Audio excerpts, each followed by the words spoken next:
चाहा कि मैं आज संकट में खुद की वजह से गया हूं, तो आज मैं विश्वास कर लूं यीशु के नाम को। Hallelujah, hallelujah. पवित्र आत्मा आएगा तो क्या करेगा आपसे? क्या बात करेगा? पवित्र आत्मा आएगा तो क्या बात करेगा? पवित्र आत्मा आएगा तो अच्छाई को बताएगा कि बुराई को बताएगा? बुराई को भी बताएगा कि ये बुरा है, लेकिन अच्छाई को मानने के लिए बोलेगा।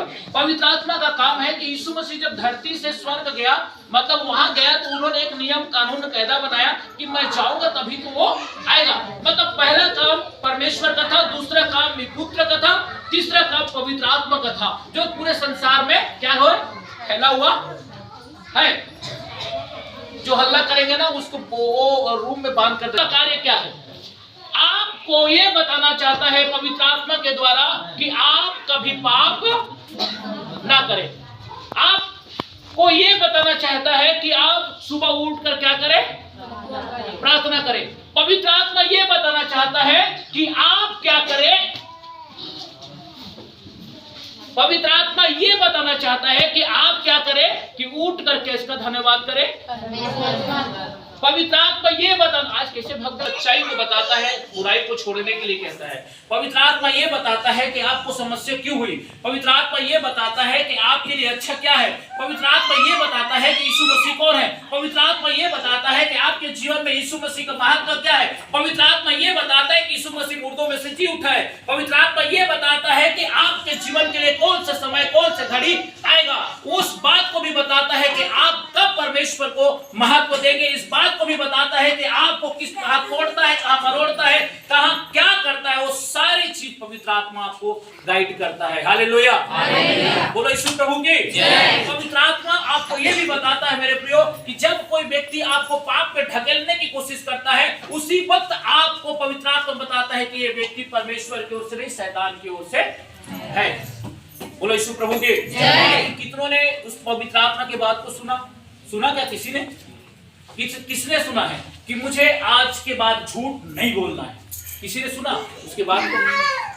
मुझे आज के बाद गंदी चीजों में मन नहीं लगाना है। यीशु मसीह ने कहा गंदी चीजों को मन नहीं लगाना। किसी ने सुना उसकी आवाज को? क्या कि पवित्र आत्मा की आवाज को सुनना, जिसने धरती पर आया और आपको बात करने के लिए आया। क्या वो पवित्र आत्मा आपसे बात किया कि आपने कभी झूठ नहीं बोलना? बोला कि नहीं बोला?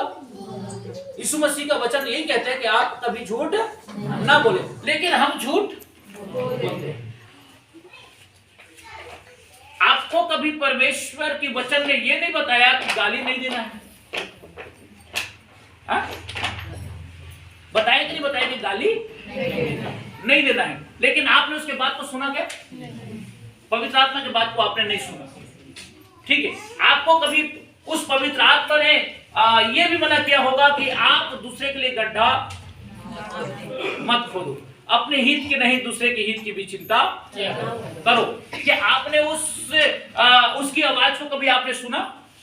जानते हैं प्रभु यीशु मसीह कहता है सारी गुनाह, सारी अपराध क्षमा कर दी जाएगी, लेकिन पवित्र आत्मा की अपराध और उसकी गुनाह क्षमा नहीं की जाएगी। मतलब हम ऐसे जाने अनजाने में इस बाइबल के द्वारा पढ़ने के साथ, जानने के साथ में भी ऐसी पापों में हम फंसे हैं जिसकी अपराध हमें क्षमा नहीं होता है। गुनाह हमारे अपराध को क्षमा नहीं होता है, फिर भी हम क्या करते हैं? आगे बढ़ रहे हैं, आगे बढ़ जाते। पवित्र आत्मा की अपराध करने वाले लोगों के लिए कभी वो क्षमा का प्रावधान परमेश्वर ने नहीं देता हूं। जिसने परमेश्वर की आत्माओं को आवाज को सुना है, वो देख लीजिए इतिहास में, बाइबल में उठा कर देख लीजिए, 800-900 साल तक जीवित रहा है। हालेलुया, 900, 800, 930 साल आदम का था। हालेलुया। वो उसके आवाज को सुनने वाले, परमेश्वर की आवाज को सुनने वाले, उसके साथ में चलने वाले 300 साल तक चला। कितने साल तक चला? 300 साल तक चला। कौन था जिसका नाम? कौन था जी? हनोक था। यीशु मसीह की आवाज को वो सुनता था और क्या कहता था उस बात को वो जानता था। है आप में, हम अपने पति की बात नहीं सुनते, पत्नी की बात नहीं सुनते, बच्चे की बात नहीं सुनते, गुरुजनों की बात नहीं सुनते, माता पिता की बात नहीं सुनते, और अंत में आकर पवित्र आत्मा की बात को नहीं सुनते। जब सारे रास्ता आपने खुद अपने जीवन में बंद कर दिया, तो आपको बचाने वाला कौन होगा? आपको समझाने वाला कौन होगा? आपके जीवन को नष्ट हो रहा है उसको बचाने वाला कौन होगा? हालेलुया, बोलो यीशु प्रभु की। मेरे प्रियो, पवित्र आत्मा का, यीशु मसीह का, और ये यीशु मसीह का कहा हुआ शब्द है, किसी इंसान का नहीं है। ये पवित्र आत्मा से परिपूर्ण होकर परमेश्वर के दास और दासी ने जो भी लिखा होगा इस वचन को, तो पवित्र आत्मा की ओर से लिखा गया है, क्योंकि ये बाइबल पूरे वर्ल्ड मतलब पूरी दुनिया में ये कभी बदला नहीं है। और बाकी चीज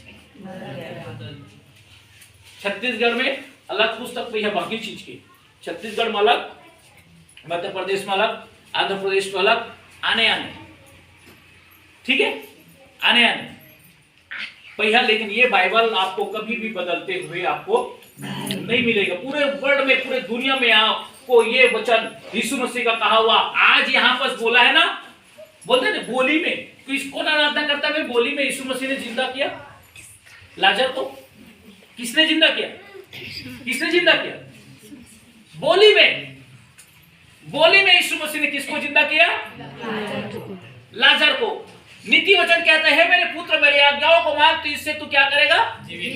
यीशु मसीह ने सारे जीवित होने का, सारे जीवित करने का तौर और तरीका, इंसान को शुद्ध और पवित्र करने का तौर और तरीका, उनके बातों को, उनके जीवन को शुद्ध और पवित्र करने का सारे तौर और तरीका यीशु मसीह ने अपन बात के द्वारा, अपन वर्ड के द्वारा इसी बाइबल में आपको बताया और समझाने की कोशिश किया। लेकिन आज हम क्या करते हैं? इसके बातों को हम सुनना बंद कर देते हैं। तू गहराई में जा, तू समझ, तेरे को परमेश्वर ने बुलाया है। इस बात को समझ कि तुझे प्रभु ने बुलाया है। इस बात को समझ पतरस कि तुझे मैंने बुलाया है। हालेलुया। अब मैं कहता हूं कि जैसा मैं बोलूंगा वैसे तू करेगा तो तेरे लिए क्या होगा? आशीष। अब पतरस को प्रभु यीशु मसीह मछली मारने के लिए गहरे जाल में फेंकता है, मतलब गहरे सागर में ले जाता है और जाल गहरे सागर में क्या कर देता है? फेंक देता है। और मछलियों को यीशु मसीह आदेश देता है कि इसकी जाल में क्या कर। मैं आपको बहुत अच्छी बात बताऊंगा, पवित्र आत्मा ने बताया, मैं आपको बता रहा हूं, गौर से सुनिएगा। हालेलुया। मैं आपको बता रहा हूं कि अच्छी तरह आप सुनिए कि मछली को परमेश्वर ने क्या किया? आदेश दिया कि आप उनके जाल में फंस जाए, क्योंकि उसकी किसकी इच्छा थी? वो जाल किसकी इच्छाओं पर चला था। और उससे पहले पतरस ने क्या किया था? अपनी इच्छा लागू किया था। और उसके बाद में परमेश्वर ने अपनी इच्छा लागू किया। तो अपनी इच्छा जैसे प्रभु ने लागू किया, उसी वक्त क्या किया मेरे प्रियो? क्या किया?